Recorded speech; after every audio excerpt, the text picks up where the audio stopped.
नाम है। संगवारी हो आप सब सुनोला दशहरा उत्सव के गाना गाना बधाई।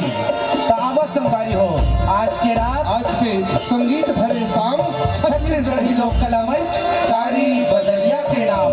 संगवारी हो 31 दिसंबर 2014 जब प्रसिद्ध आर्गन वादक भाई युगल किशोर साहू और बेंजो वादक भाई डायमंड साहू के संगीत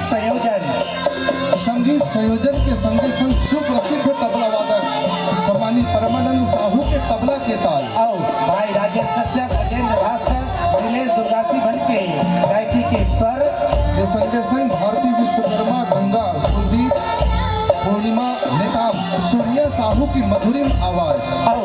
संगवारी मन के सहयोग ले निकल पड़ी अपन कला यात्रा के एक और पड़ाव में अपन छत्तीसगढ़ महतारी के गोद में बसे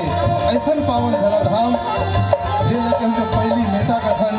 यहाँ छत्तीसगढ़ी लोक संगीत के बयान बहेबर जात है। संगवारी हो आज के हमारे ये सुरमई कार्यक्रम ला गति देवन प्रारंभ करन ओकर ले पहली जैसे कि हमारे भारत भैया के एक सुंदर सी परंपरा रहे है कोनो भी काम ला करे ले पहली हम कोनो न कोनो देवी देवता के शरण लागथन। तो अब रिद्धि सिद्धि के स्वामी शुभ औलाद के देवैया प्रथम पूजन के अधिकारी भगवान गणेश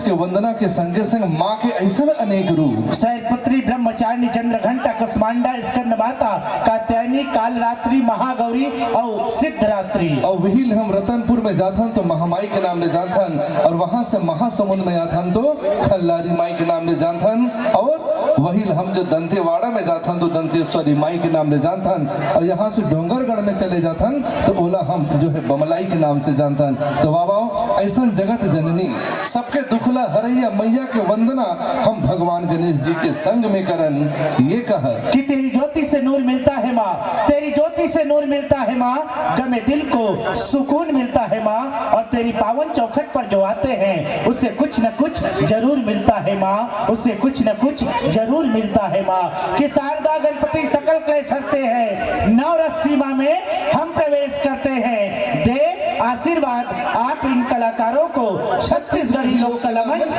कारी बदलिया का श्री गणेश करते हैं, श्री गणेश करते हैं। बोल गजानंद स्वामी की जय।